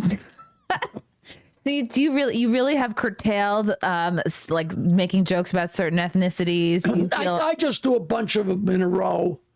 You know, it's funny because you can't say midget anymore. And that drives me crazy because to me, you can say it. To me, the term little people sounds more demeaning than midget, but that's what they prefer. But you can say dwarf because that's a body type. So you can say dwarf. Big head, little body. But I had a joke with 3 midgets in it, and I got such a bright idea this year, and I changed the 3 midgets to 3 of Santa's elves. Perfect. Which is the same thing, and I just used it yesterday. I was roasting this guy, and it's the perfect joke. There you go. See, Christmas is useful after all. Yeah, you know. The elves. That's, I don't know. So you were never really one that was like leaning into trying to offend a certain group of people. You feel like if it is offensive, you're not going to do it. I had a real lot of Polish jokes in my act in the early 80s. It was funny because I went to Michigan State, and we told nothing but Italian jokes. That, you know, they were just insult jokes about Italians. I got to Michigan State. I had never heard the word Polak in my life. And all of a sudden, it's the exact same jokes, only why'd the Polak do this? Then you find out in Texas, it's the Aggies. And Who's an Aggie? In Canada, it's the Newfies. It's just What's an Aggie? I guess it went to Texas Agricultural School, Oh, or okay. something. Okay. And it's all the same thing. But I was working at Rascals, and there was a pass around sheet. I'm not sure, but this is so long ago that it was mimeograph. Do you know what that is? Where it's No. like purple and you can still smell the alcohol. They used to make the church flyers on it and everything. And there was this thing called the Polish Eagle. And this guy wrote up, I saw this comedian at Rascals and we're going to shut him down. We shut down Joan Rivers.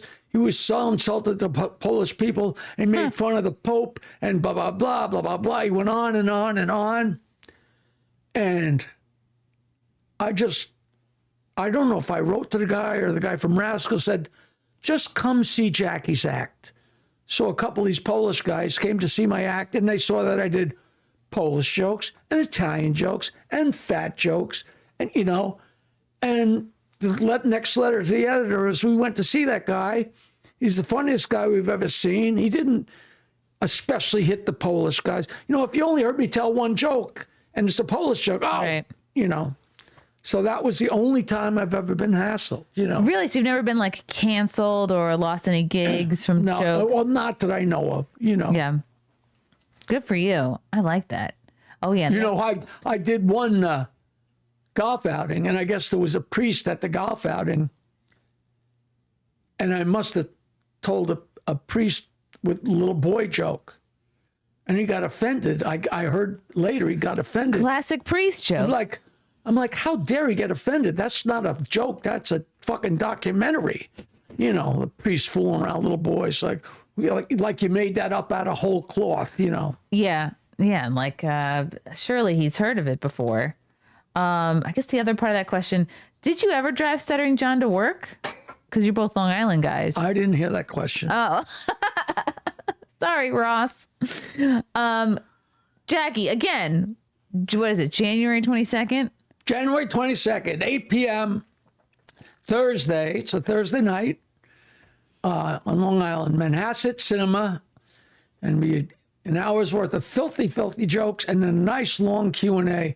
I got a documentary out. Oh, I should plug that. It's called Joke Man, and it's on Amazon Prime.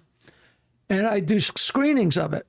And it's an hour and 15 minutes, but then I do Q&A after, and usually the Q&A lasts another hour, sometimes an hour and a half. So people they just have so many questions. They're still so interested in the Stern Show, and and it's amazing. Talking about writing notes, it really was quite the secret. And when we first went to mornings, and the show was now the morning show in New York, people would come up to me and say, I heard a rumor that girl with Howard is black. Is that true? People didn't know. Oh, wow. And then nobody had any idea. She didn't sound black. So Leslie West called up one day, and Gary came and said, hey, Howard, this guy on the phone says his name's Leslie West. I don't know. So I looked at Fred, and I said, I got a gut feeling that it's him. He's a Jewish guy from Queens. He would be a fan. You know who that is from Mountain, Leslie West? So he put him through, and sure enough, was Leslie West. So then he came on the show to promote. He did a movie about the house that was falling down. What is it when you're building a house and then it costs so much money? Like renovations? Yeah, and the money pit. Okay. So Leslie's in the money pit, so he got himself a brand new set of choppers to be in the movie. So he comes on, and I wrote a note, and I put it up, and Howard said, Leslie is so easily addicted to this because he was a famous coke addict and heroin addict. I mean, this is all known stuff. Leslie is so addictive, Robin. he just got $10,000 worth of new teeth. Now he wants more teeth. So we all laughed, and Leslie said, "Oh, so this is how it works. You write the notes and you pass them." And he said that over the air, and I thought, wow, cat's out of the bag, and the whole world's going to know it. Nobody even noticed. They probably thought he was kidding, or yeah. Slowly but surely things would happen, you know. And slowly but surely the word got out, and Howard always maintained it wasn't a secret. It really wasn't a secret, but we didn't blast it, you know. And then people would see us live at the Grammys or the Emmys or something, and they'd see me whipping the notes, and they'd be, you know, surprised. A lot of, and I have every note I ever wrote for him. Really? You saved them all? 15 years worth. What do you have them in? It just, at the end of the day, I'd have this many or this many or this many notes. I'd fold a piece of paper over them and write the date. And they're all in my mother's attic in boxes. What? You haven't gone through them? Once I tell people, if you tell me a date and tell me who the guest was, there's a good chance I can go and find it. And one guy actually said, and it was a joke I wrote about the karate guy, the David Duchovny. the show business family, whatever his name. But I went and found the joke, and there it was, you know. That's awesome. And I got, you wouldn't believe the stuff I have. All the when we used to write, in the beginning we did a lot of bits and a lot of song parodies, but then we kind of segued out of doing them because we'd go to all this trouble and write these things and record them, and Scott, the Salem, the engineer, would edit them, and Howard play it. He'd never fucking play it again. We said, play it again, play it, because he can't stand the sound of not hearing his own voice, which more credit to him because that's what made him rich and famous. And but in the beginning, we'd sit there after the show, and me and Fred would sit there, and Howard would sit at his desk, and we'd throw ideas.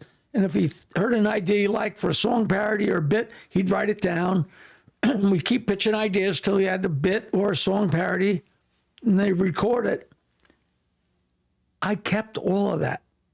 So I have loose leaves full of our old bits and song parodies in Howard's handwriting. You could make like a museum or I'm sure the fans a would book love or those, something. You can make a book. but I don't know how to sell them or go about that. I don't know what they're worth to anybody. But it's so interesting. It's That's way back, cool. you know, Mayr Dinkins and you know, Geraldo, and just You could probably do a book of that stuff. well, it gets, I don't want to bore you, but it gets more interesting because at some point I was taking the funniest thing that I had written about a certain guest that Howard used on him, and Steve Grillo would go and get the guy to sign it, the guy or the girl sign it. Oh, And cool. I got like 120 of those until Howard discovered we were doing it. And we didn't hear the end of it for like 2 weeks. Why didn't he like that? How dare you take advantage of our guests? And meanwhile, when the guests showed up, there'd be a camera on them from the time they walked into, you know. It was just something to just break an my balls autograph. about. Yeah. But you would not believe the eclectic, and they should be in a book. I just haven't done it. But you could not assemble this list of names at gunpoint. You know, Al Michaels, the sportscaster, Vanilla Ice, Tiny Tim, Geraldo, Barbara Streisand's sister, John Wayne Bobbitt, Wow. you know, Adam West from Batman. I mean, Wow. Tiny Tim. How'd you get Tiny Tim? and they're so funny. That's really, really neat. I hope somebody can help you put together something like that. That I think a lot of people would really enjoy seeing. Well, the thing is, each of them really doesn't need it, but it'd be great to have a paragraph next to it saying what it is. And I'm old. I don't have the drive. You know, who knows how many people are interested, you know. I think a lot of people would be interested, but Hey, when I wrote my book, my book is called The Joke Man Bowed to Stern, and it sold into the dozens, you know. No, it did very well, but they didn't give me a right count for the amount of material they needed. I wrote enough for 2 books. So I have an entire second book sitting in my computer, just waiting to be printed. And I just have never done it, you know. Well, it sounds like you have some projects. Anybody out there's a publisher or an agent, you know. Yeah, it sounds like you got at least 2 books ready to go. And you know, there was just so much of it. Some of the stories that, you know, should have been in the, you know, they aren't any better or any worse. There's like a bunch of Rodney stories. The whole chapter about making private parts, I have no idea why that wasn't in my book. And that story alone is just wonderful. Yeah. You know, because it tells all the classic, you know, beating me up and cheating me and leaving me out. But I maintain it was the most fun I ever had in a show making that movie. So Wow. All right. We're going to manifest people to help you with these books in 2026. It's going to be great, Jackie. Chat, we're going to wrap it up. Thank you, chat, so much for watching. we're done already? No, we don't have to. We'll keep going. I wanted to make sure we didn't. Actually, if you scroll back, there was a comment I really liked. Oh, yes. Best Jackie line on Stern was during the Cookie Puss fight. Stern asks Jay, why did he piss on his mom? And Jackie said, because Carvel was closed. I don't give it any justice. Not Jay. He was talking to Fred Norris. I'm sure. Okay. So read the question again. Scroll it back a little bit, Matt. Best Jackie line on Stern was during the Cookie Puss fight. Stern asked Jay, why did he piss on his mom? And Jackie said, because Carvel was closed. Boy, that guy is mixing up 2 completely different stories. What happened was, for Mother's Day, Fred got his mother a Cookie Puss ice cream cake. And I don't know why, but, you know, everybody loved to break Fred's balls. So, you know, this is so wrong. But Howard said, you know, I always wonder, you know, what sex was like for our parents. I wonder if our parents ever had anal sex. You guys go home and ask your parents if they ever had anal sex. And I know I went and said to my mother, I said, Howard's got us supposedly asking our parents if they ever had anal sex. How ridiculous is that? And she laughed. And we came back in, and of course I didn't ask her. I didn't want to. And Howard asked Gary, and I guess he asked Robin, and no. And he asked Fred. And Fred actually asked his mother. And she said yes. And he said yes to it on the show. And I'm like, oh, that's the kind. Fred, in the nicest way you can say it, is a Nazi. He would take a bullet for Howard. That was his assignment, to ask his mother if she ever had anal sex. He asked her and reported. Watch, we'll find out 20 years later. He was making it up, I hope, you know. But who knows? He was a Nazi in the best way possible. No, meaning that he followed orders. Oh, yeah. Is what I meant. He was. Yeah, no, it's good. He's loyal. He was such a great guy. He is such a great guy. Do you still keep in touch with everybody? No, not really, because, they're part of the regime, and, like I wrote to Fred and said, would you like to be in my documentary? And he wrote back, I'd love to, but I can't. And I know he couldn't, That sucks. I shouldn't even have asked, You still got to ask, though. Darn. Great fun. Yeah, that would have been a good addition. So how did Carvel come into that story? Oh yeah, what was the Carvel part from? Well, Cookie Puss was a Carvel cake. Great cake. Got cookies on it. Yeah, Makes me want Carvel now. But I actually did throw urine accidentally in my mother's face. How do you accidentally throw urine? That's one of the most famous stories from the Stern Show, and that's in the book. Get my book, Get it. Joke Man Powder Stern. Can they get it on Amazon? We were, anywhere. It's too long a story, but the bottom line is my buddy was driving me home to Michigan State, and my mother said, I'm coming for a ride. She was just wild. She was fun. And so we put her in the back of the little tiny Ford Mustang. And I got one of these plastic lemonade pitchers, without the top on it, because I knew because we're going to drink beer the whole way. And if we stopped every time somebody had to pee, we'd never get there. So after a certain amount of beers, so we're in the middle of Pennsylvania Turnpike, I had to pee. So I got up and actually knelt on the front, on the shotgun side.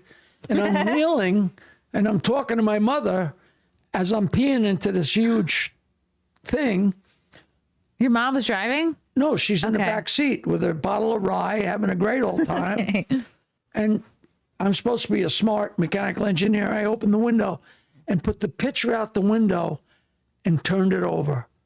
And of course, the wind blew the entire thing, splat, the entire contents smashed into her face. Oh, no. And Carl, the driver, saw it in the rearview mirror, the piss dripping from. Oh, no. Her window was open? If there had been anybody else on the. And that's a true, absolute. God. And people say, what'd you do after that? I have no idea. How much pee was it? Your first piss after driving for an hour or two? Wow. Plenty. I don't know what we did. I'm sure we just kept drinking and kept going, Who was driving at this time? The drummer in my band in high school, who was 6'5", and he had a Ford Mustang, so his seat was all the way back up against the back seat because he was so huge. And we had my Fender Rhodes piano sticking out of the trunk in the back because that's the premise that I came home to make the money for piano for my band. And then we'll go back to Michigan State. And my mother says, I'm coming with you. Mm-hmm. She wanted to do so, Aw, she's stuck at home. She wants to go have some fun. Did she go on a lot of other gigs with you? No, never. Just never again. Not after she the had fun, She didn't have to. The whole world lived at my house. All my friends, the house was always full of my friends. My brother Bobby was 2 years younger than all of his friends. My sister Kathy is 5 years younger than all of her friends. Then my brother Jimmy, who was 11 years younger, the place was infamous. It really was infamous. Is it the four of you? And it was insane. Wow, so 11 years between you and the youngest. It was a fireman's dinner. What's that? The old man, the old lady went and got drunk and must have had sex for the first time. Fireman's. I thought it was like a slang for something. No. Once a year, the firemen had a dinner, and it was across the street. They get good and drunk. Wow. Stumble home. Your dad was a fireman? He was a chief in 46 and 48. That's cool. Did you? I'm from a very small town. My town was a couple of streets by the old school and a couple of streets on the other section of town. Where'd you grow up? What town? East Norwich, Okay. Long Island, which is just south of Oyster Bay. Yeah, I'm from which Russell itself Center. is small. And I live in Bayville, which is also small. And it was so small. And when they finally built a couple of developments, it doubled the size of the town. And then they built the developments on the hill. And that's when the Jewish migration came when I was in about 6th or 7th grade. But when they first built the other developments and people coming out from Queens, it was a big deal that they let 2 Italian brothers join the firehouse. Oh. Italians, Was one of them your dad? Italians. That was a big deal to let them, it was WASP. Because they were the N-words of the time. Yeah, and they're terrific. Was your dad one of the Italians? No. Oh, okay. My family got to East Norwich in 1850. Oh, wow. But they got to Staten Island in 1650. How the hell we're not rich, I'll never know. That's pretty cool. My senior prom date was from East Norwich. It's like Oyster Bay, right? Just south of Oyster Bay. Yeah. What's his name? Tom Tracy. I don't know that last name. He was my actually junior prom date. I went to his dance at Chaminade, and then I took a different guy. If he went to Chaminade, I wouldn't have known him. Yeah. But Interesting. he was from Oyster Bay? Yeah. I remember because I'm like, East Norwich, that's So he familiar. didn't go to St. Dominic's. He went to Chaminade. Yeah. That's weird.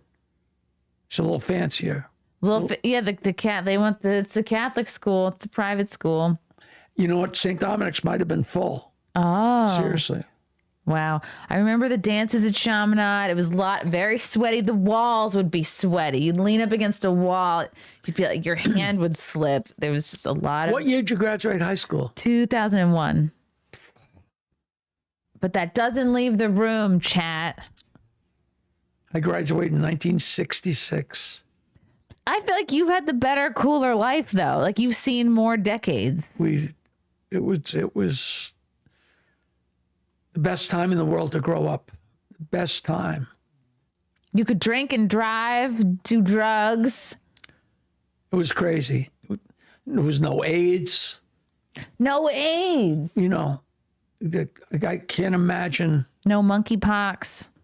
Were STDs a thing? Surely there were a couple. No, yeah, I got crabs in 10th grade. You got crabs? And it was unheard of. There was a girl,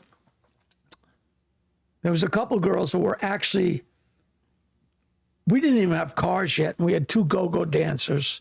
They wore white go-go boots and danced on either side of the stage. One of them's dead, but the other one's still a dear friend, however many years later. And I had sex with her.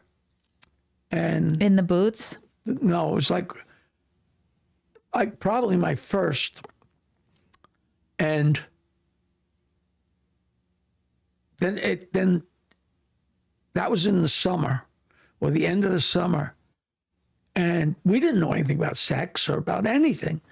So I remember so distinctly, this will sound like bullshit, sitting in Mr. Gambone's English class. I just distinctly remember. And it felt like something was biting me in my pubic hair. Oh, no. And It I'm was a crab. And I'm like, that's impossible. And then it would get worse and worse to where it felt like something was biting me. And I literally, one day I had a little, this is how young, I had a little metal box like you'd keep money in. And I picked at one of these, they burrow underneath the bottom of a hair, like a pubic hair. Wow. They're right at the base, at the bottom. I picked one out. I didn't know what it was, like a little scab.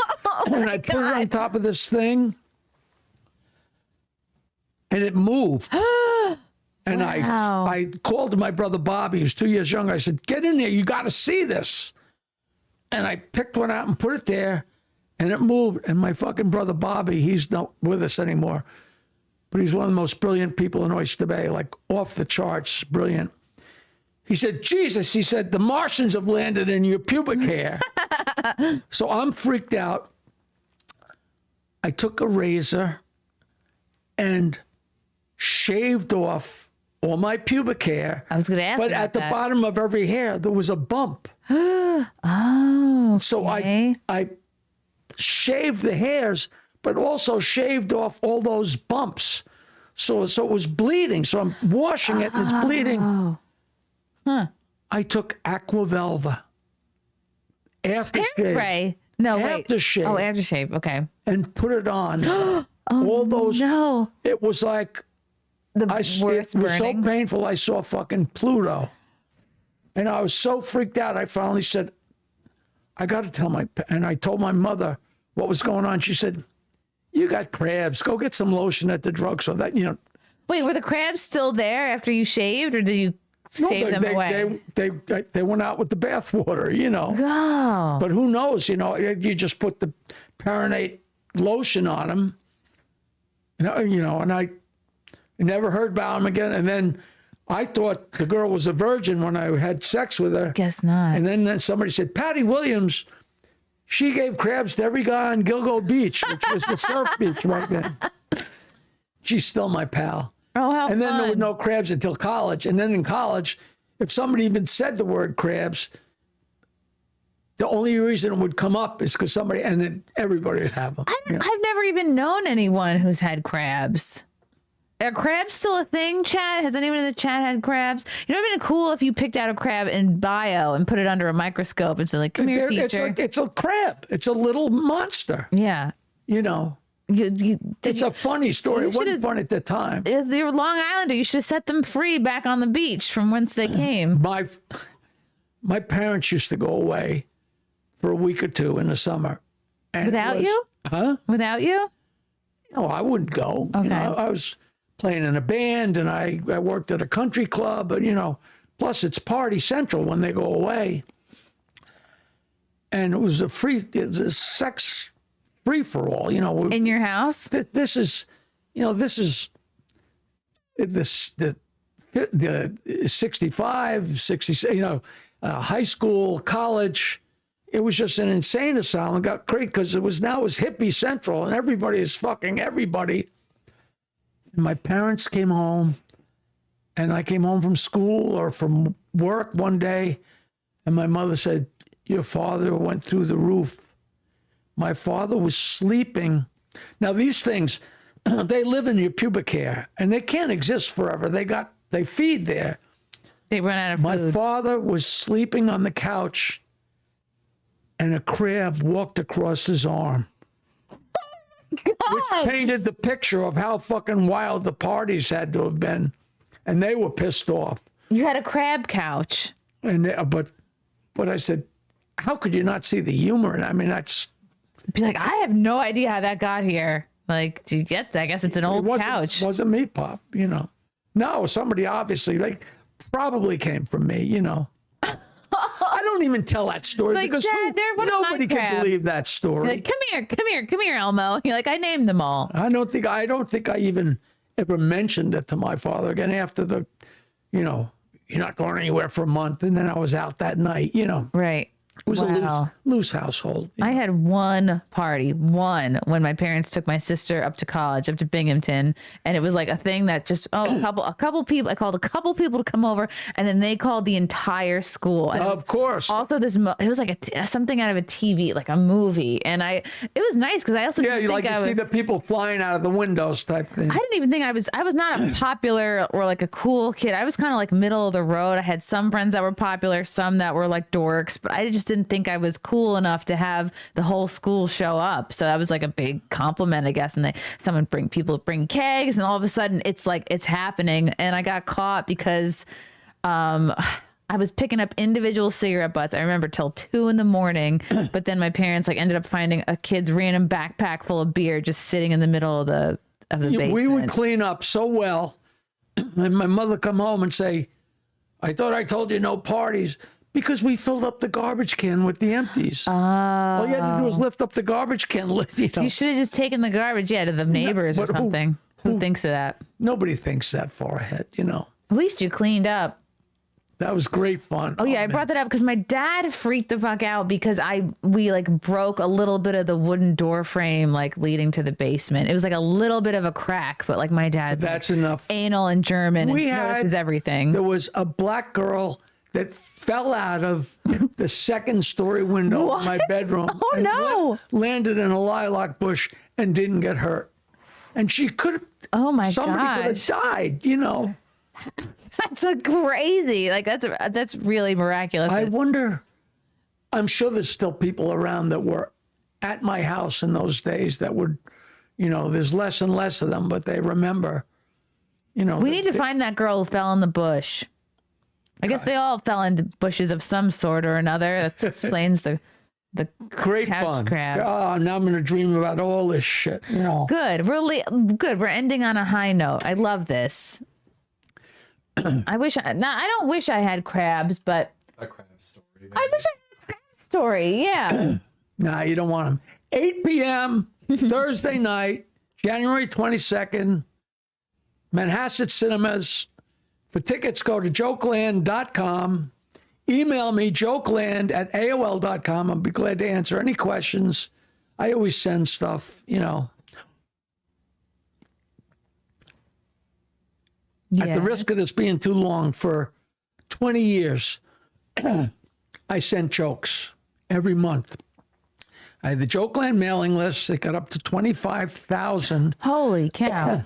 And I would do 6 or 8 pages of filthy jokes, short jokes, long jokes, where I'm working, Wow. where to buy stuff, blah, blah, blah. It was like an advertisement, but tons of content.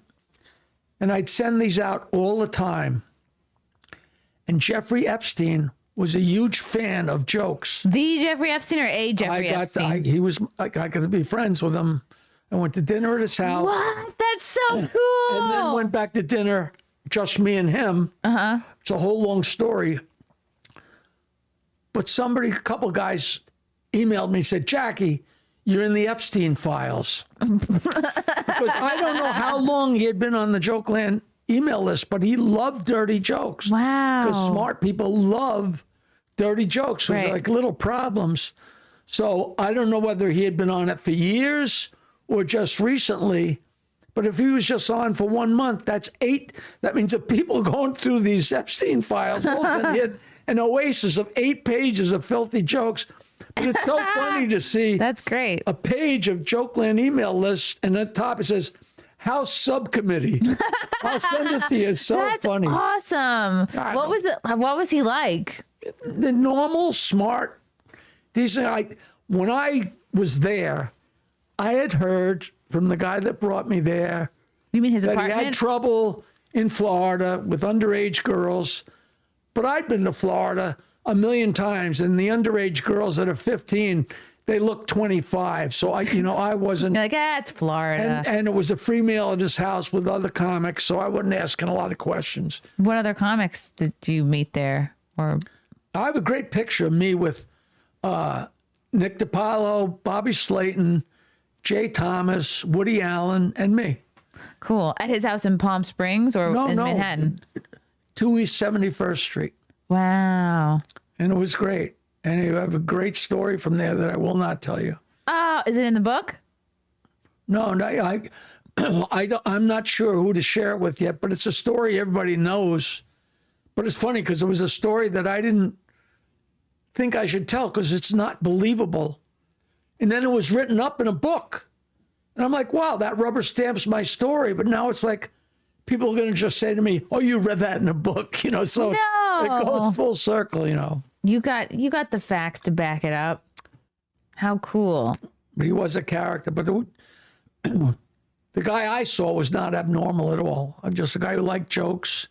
And we sat around having dinner with Nick DiPaolo and Bobby Slayton and Woody Allen and Jay Thomas. Wow. You didn't open your mouth unless you had something really funny to say. So it was just spectacular dinner. What did you eat? Do you remember? No.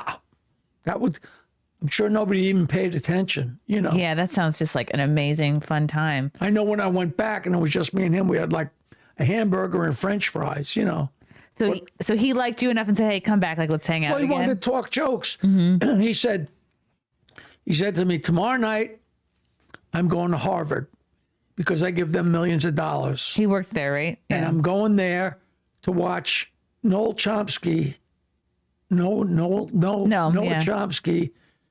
give a speech. And I'm his friend because I give him millions of dollars. And after he gives his speech, we're going to go into the green room and tell dick jokes for an hour. Because everybody loves dirty jokes. Just like a regular guy. How fun. What a fun fact. Albert Einstein loved dirty jokes. Yeah, it's a smart person thing, for sure. That's why I'm into dirty jokes. There you go. Wow, thank you, Jackie the Joke Man Martling, everybody. This is definitely a high point. I hope it was all right. More than all Your right. listeners didn't bail. No, my gosh, this is going to go down in the annals of this podcast as one of the absolute best. Thank you so much for coming on. Thank you for the time. It's annals? Okay. We should have annals. Change it from annals to annals, Matt. No, don't. Go to Jackie's gig, subscribe to all his stuff, follow him everywhere. Amazon Prime, Joke Man documentary. I guarantee you'll like it. You get my book, The Joke Man Bow to Stern. That's on Amazon. And come to a show. Do whatever you want to do. I don't care.